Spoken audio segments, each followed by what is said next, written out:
Good morning बच्चों। आज हम हिंदी वसंत भाग 3 के 13 चैप्टर जहाँ पहिया है का अध्ययन करेंगे। तो इस पाठ में इसके जो राइटर हैं वह हैं पी साईनाथ। और पी साईनाथ ने पुट्टुकोट्टई तमिलनाडु जो राज्य है वहाँ पर एक ज़िला है पुट्टुकोट्टई, वहाँ की महिलाओं को जिस प्रकार से वह साइकिल चलाने में निपुण हुई और उस ज़िले में जिस प्रकार से साइकिल का एक आंदोलन चला उसके बारे में वर्णन किया है कि किस प्रकार से वह महिलाएं स्वयं अपने आप पर ही निर्भर होकर किस प्रकार से आंदोलन चलाती हैं और किस प्रकार से वहाँ किसी दूसरे पर डिपेंड ना होकर स्वयं अपने आप पर ही कार्यों को अंजाम देती हैं। तो देखेंगे सभी। पुट्टुकोट्टई तमिलनाडु साइकिल चलाना एक सामाजिक आंदोलन है।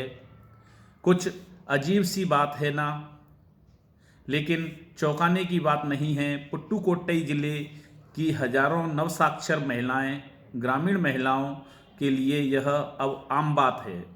यानी कि जो नवसाक्षर महिलाएं थीं, जो जिनकी उम्र 20 या 18-20 साल तक की थी, वह साइकिल चलाने में क्या थी, निपुण थी। और महिलाओं के लिए यह आम बात हो गई थी अपने पिछड़ेपन पर लात मारने, अपना विरोध व्यक्त करने और इन जंजीरों को तोड़ने का जिनमें वे जकड़े हुए हैं। कोई ना कोई तरीका लोग निकाल ही लेते हैं। कभी कभी ये तरीके अजीबोगरीब होते हैं। यानी कि जो महिलाएं एक सामाजिक रूढ़िवादी परंपराओं में जी रही थीं, उन्होंने उस रूढ़िवादी परंपराओं पर लात मारकर अपने आगे भविष्य के बारे में एक आंदोलन की शुरुआत की। और जो एक साइकिल के पहिए पर निर्भर थी। तो आगे देखेंगे, भारत के सर्वाधिक गरीब जिलों में से एक है पुट्टुकोट्टई।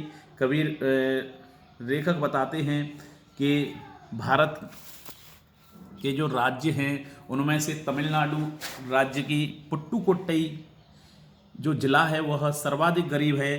पिछले दिनों यहाँ की ग्रामीण महिलाओं ने अपनी स्वतंत्रता, स्वाधीनता, आज़ादी एवं गतिशीलता को अभिव्यक्त करने के लिए प्रतीक के रूप में साइकिल को चुना।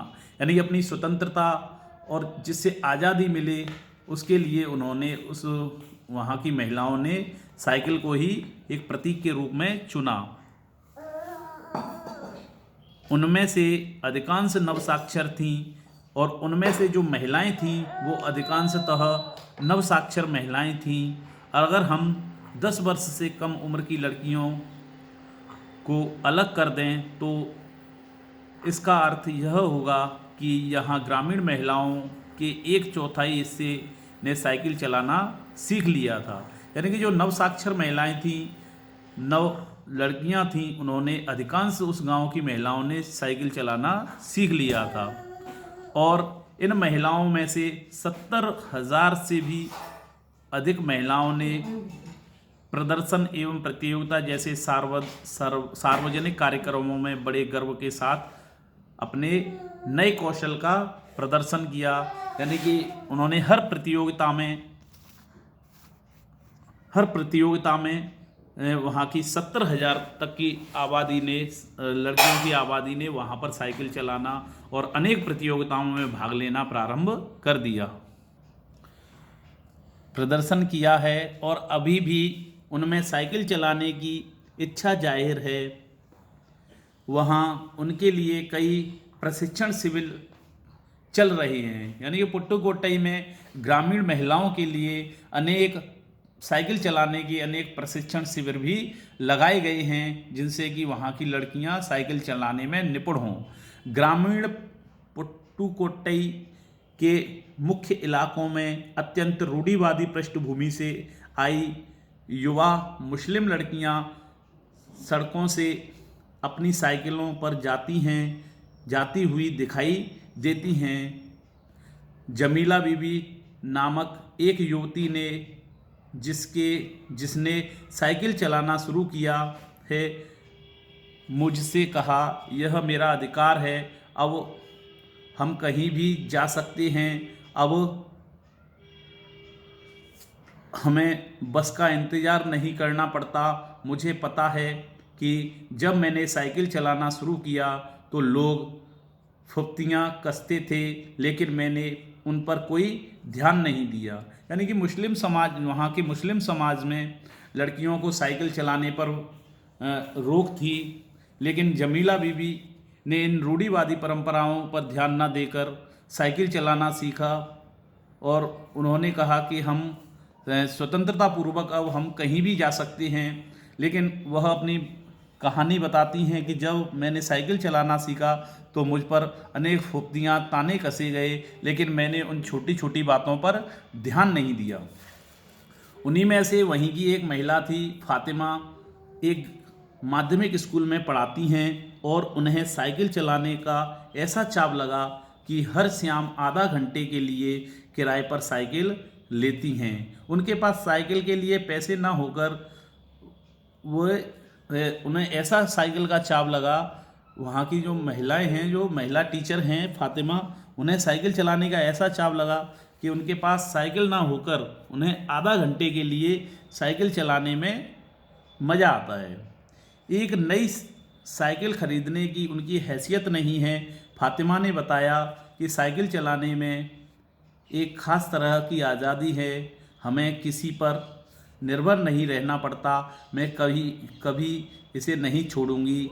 जमीला, फातिमा और उनकी मित्र अवकन्नी, इन सब की उम्र 20 वर्ष के आसपास है और इन्हें अपने समुदाय की अनेक युवतियों को साइकिल चलाना सिखाया।